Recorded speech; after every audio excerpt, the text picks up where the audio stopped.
Men love to get upset about child support, don't they? So let's talk about child support. The family court system that you're so upset with was set up for men by men, Nope, not not women. true. So get mad at men. It comes from a time where men decided they didn't want to take care of their kids because it wasn't their gender roles. And now that it's backfired on you, you're upset. The judge This is a common feminist argument. Anytime we want to bring up the clear injustice that is family court for men, they blame patriarchy. They try to blame men. Um, but if you actually look at the history, you will find that it's actually the complete opposite. And we're going to dive deep into that. We're going to look at old history about the child court system and child custody and why things changed from an actual patriarchal standard to a gynocentric one. There is no denying that there are many human rights issues that uniquely or disproportionately affect men. In this country, fathers are not second-class citizens. I know there are a lot of people out there, including judges and probation officers, who still don't get that message, but fathers are not second-class citizens. Sometimes they're actually better parents.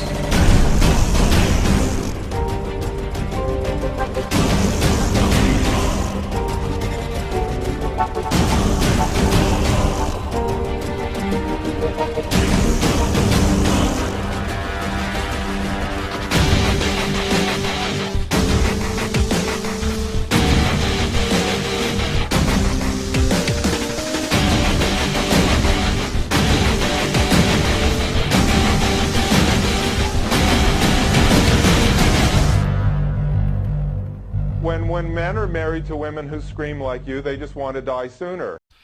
Today, what we're going to look at is the history of the family court system.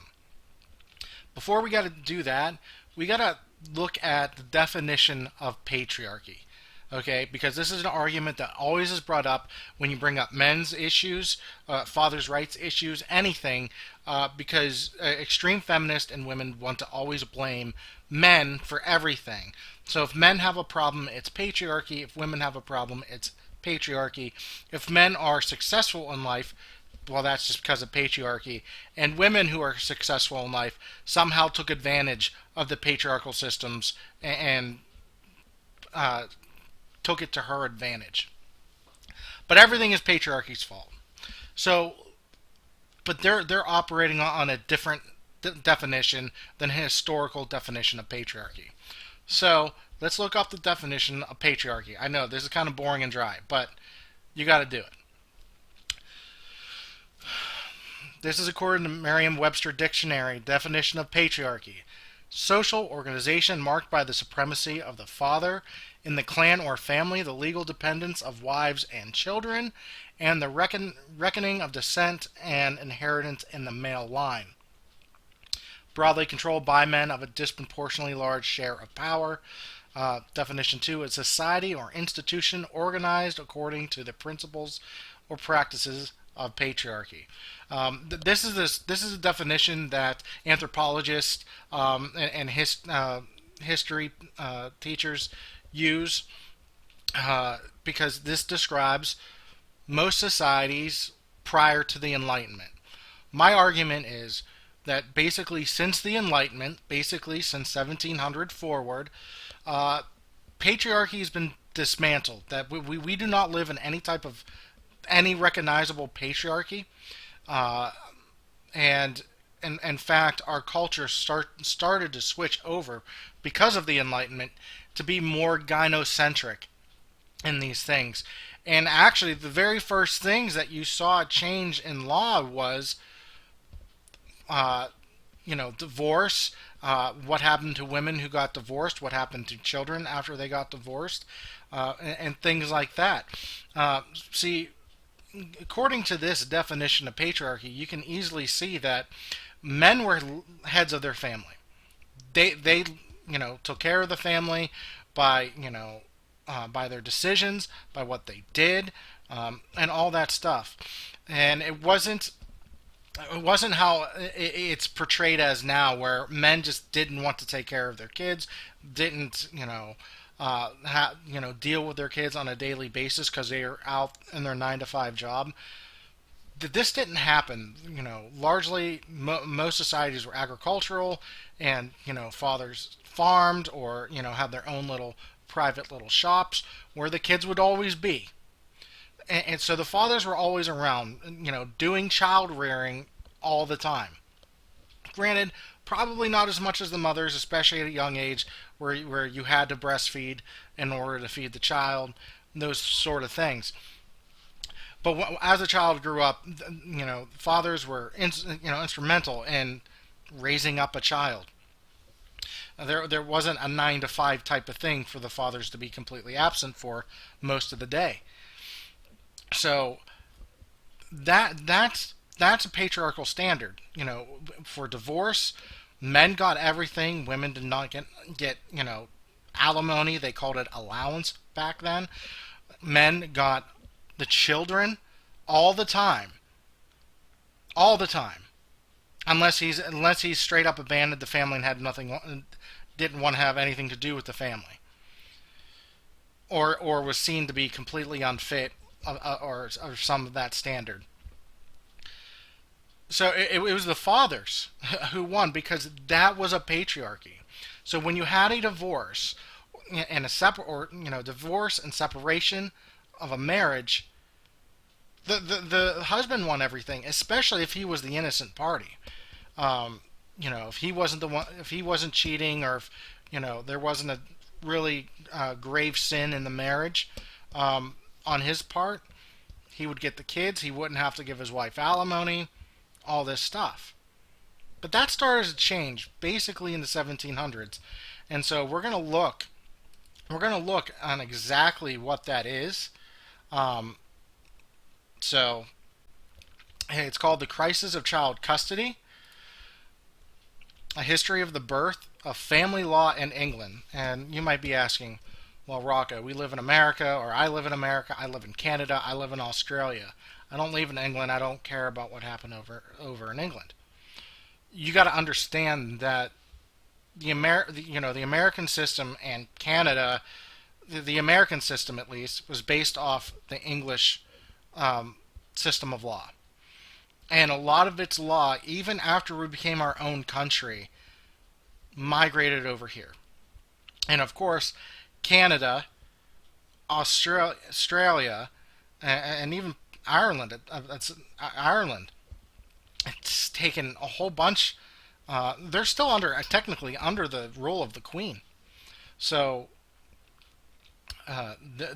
they were greatly affected of these things too, and is why all of our systems, our family law systems in Canada, the United States, the United Kingdom, Australia, New Zealand are screwed up because of simply what we're gonna look at very briefly here. So you can download this PDF that we're looking at right now, The Crisis of Child Custody. It's free online. Just Google it and you'll be able to read it. And so it's 97 pages. We're obviously not going to be able to go through all the pages, but I just want you to look at one of the big sections here. We're not going to even read any of it, but on page 9, very early on in this paper, Inroads Against Patriarchy, Guardianship and Custody, years 1700 to 1804. This is the Enlightenment, folks. This is the time of the Enlightenment. Between 1700 to basically early 1800s was the Enlightenment. And here, because of the Enlightenment, we have inroads against patriarchy when it has dealing with guardianship of children and the custody of children. So you can read that. Our focus right now is this woman, Carolyn Norton, page 43. Okay? Carolyn Norton. She was instrumental in changing child custody laws. There was a child custody law in England that was passed in 1839, okay? Where it's called the Tender's Ears Doctrine. And for many, many years, basically until the 70s, until the 70s in the United States. Okay? The 70s in the United States. That's what we rolled on, the Tenders Years Doctrine. Okay? Carolyn Norton argued this case, her own case, and argued something like this. And we're going to read something that she wrote. She was a very famous poet and feminist.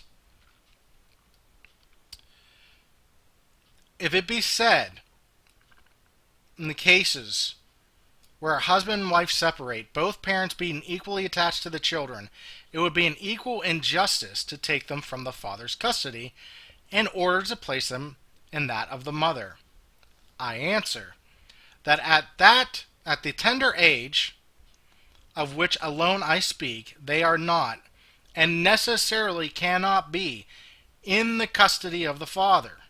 The daily tenderness, the watchful care, the thousand offices of love which infancy requires cannot be supplied by any father, however vigilant or affectionate. The occupations of his life would alone prevent his fulfilling the petty cares which surround the cradle. He is compelled to find other care for them to replace that of which he has deprived them. He is compelled either to leave them to hired female servants or to deliver them over to some female relative, and is in the very point that nature speaks for the mother. That right there is what the Infant Custody Act of 1839 basically agrees to. Now, Carolyn Norton and the Custody of Infants Act of 1839, she was a screwed over mom. I mean, this history is over 200 years old, so it's probably not going to look very favorably of the man, of her husband. But basically what happened, if you wanted to read it, started on page 33 here. She was apparently always beaten by her, was getting beat by her husband. And because of that, her life sucked. She wanted a divorce. She ended up getting a divorce, but her husband fled to Scotland and refused to allow her to see her children. So it was this. It was, and she had friends in the Parliament at this time. And if you're, if you're doing a deep dive and want to find out more about this, you'll find that she had friends in Parliament who basically, when they were arguing this new act, they were basically using her exact situation as to preface the whole reason why it needed to be passed in the first place. So we really do see how she was very instrumental in doing that. And if we look into what she did for women and alimony, she wrote letters to Queen Victoria about getting more allowances from ex-husbands who divorced their wives. And with this petition in 1857, which can also be read here in this article here, wasn't successful in getting more rights for women after divorce. Now, this act, this Custody of Infants Act of 1839, it's no longer in effect, but it changed in the 1870s, and actually was made worse. The Custody of Infants Act of 1839 said any child under the age of 6 goes directly to the mother, and then after that goes to the father, where then mothers get access to the children after the age of 6. And so, what happened in 1870 was change that tenders years from 6 to 16. So basically the whole child's life. Or whole child's childhood. And this, and it was this that was completely, what our child custody laws are based on today. And it's absolutely insane to say that this was patriarchy. There is no argument. The person making these arguments was a woman, saying that men were unable to take care of their kids because of their gender roles, and that only the gender roles, of the mother makes her the clear winner and should make her the clear winner of custody, because she's the only one who can do these things. Fast forward to the feminist movement now, where women have, have to find daycare and find babysitters and all this stuff, and they're still getting majority custody.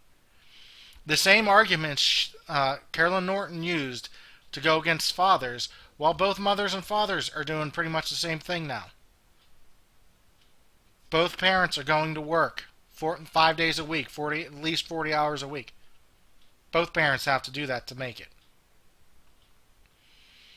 Yet, for some reason, the moms are still getting majority custody in America today. Dads get weekends when they're not working. That's when dads, we become visitors on the weekend. And it's truly sad. It is really sad that that patriarchy gets thrown in our face, that it's our fault that the system is like this. It's clear that basically since the Enlightenment, patriarchy's been dead. Bits and pieces have been taken off since the early 1700s up until the 1800s, and this really solidified that. This act, the 1830s in England, solidified that. It basically showed that men, well, what's the definition of patriarchy? Let's look at it again. What is the definition of patriarchy here? Societal organization marked by the supremacy of the father in the clan or family. Is the father the supreme in our family courts today? We all know the answer to that. It's crazy.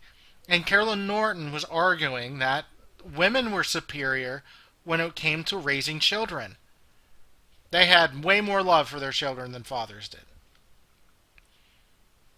Unreal. So obviously, the Custody of Infants Act, the act that paved the way for current custody law in the whole Western world,